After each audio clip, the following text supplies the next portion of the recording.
Wiper Joy नामी समुद्री तूफान बहेरा अरब के साहिली इलाकों पर तबाही मचाने की तैयारी कर रहा है। ये पाकिस्तान और इंडिया के कई इलाकों में तबाही ला सकता है। बाइपर जॉय पाकिस्तान के केटी बंदर और इंडियन रियासत गुजरात के दरमियान 150 किलोमीटर के इलाके से टकराएगा। इस वक्त ये कराची से जनूब की तरफ है और ये शिमाल की तरफ टकराएगा। बुध के रोज से ये शिमाल मशरिक की सिमत इख्तियार करेगा। 15 जून यानी जुमेरात की दोपहर के करीब केटी बंदर और गुजरात के दरमियान 150 किलोमीटर की रेंज में लैंड करेगा। ये इंतहाई शदीद तूफान है। जिस वक्त ये साहिल से टकराएगा इसकी शिद्दत उस वक्त भी उतनी ही बरकरार रहेगी।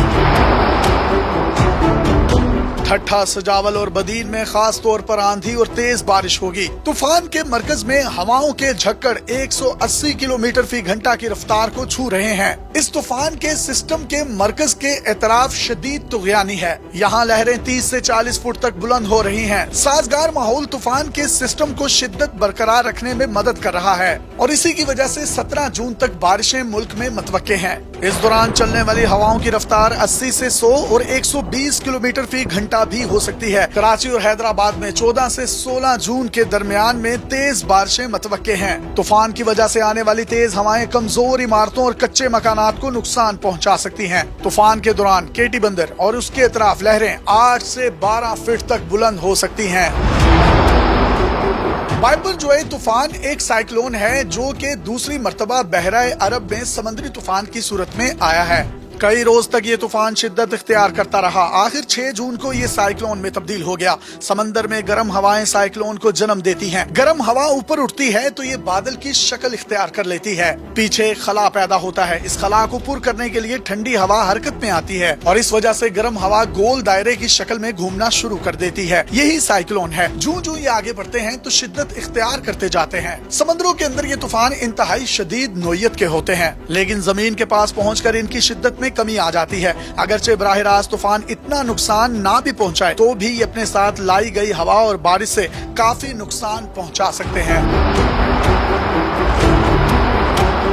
ये बिल्कुल नहीं बताया जा सकता कि कौन सा तूफान कितना ताकतवर है और कितनी शिद्दत से किसी भी इलाके की साहिली पट्टियों से टकराएगा। इसकी सिर्फ सिमत का अंदाजा किया जा सकता है। इससे ये फायदा होता है कि पहले से ही हिफाजती इंतजामात कर लिए जाते हैं। रवां साल बहेरा अरब में आने वाला पहला तूफान मोचा था। ये बांग्लादेश से टकराया था। इस समुद्री तूफान जिसको बाइपर जॉय कहा जा रहा है, इसका नाम भी बांग्लादेश ने ही तजवीज किया था।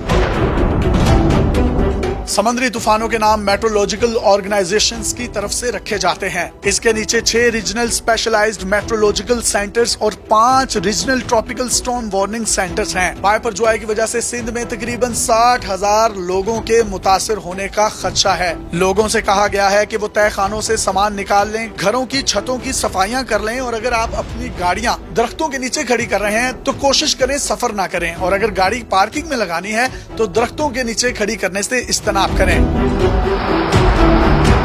बाइपर जॉय की वजह से पाकिस्तान में बिजली की तरसील भी मुतासिर होगी। इससे LNG और कोयले की सप्लाई रुक जाएगी जबकि हवा से भी बिजली नहीं बन सकेगी। तूफान के बायस LNG से बनने वाली बिजली जो कि 1500 मेगावाट है, इसकी कमी का मुल्क के सिस्टम को सामना करना पड़ सकता है। पाकिस्तान में इस वक्त 5,500 मेगावाट से जायद का शॉर्टफॉल है। इसी वजह से 6 से 8 घंटे की लोड शेडिंग जारी है। तूफान की वजह से इसमें इजाफा होगा। हुकूमत और पाक फौज की तरफ से तूफान की तबाहकारियों से निपटने के लिए मुख्तलिफ इकदामात किए जा रहे हैं। कराची के साहिली इलाकों में जाने पर पाबंदी आयद कर दी गई है। माहीगिरों को गहरे समंदर समेत कम गहरे समंदर में जाने की भी इजाजत खत्म कर दी गई है।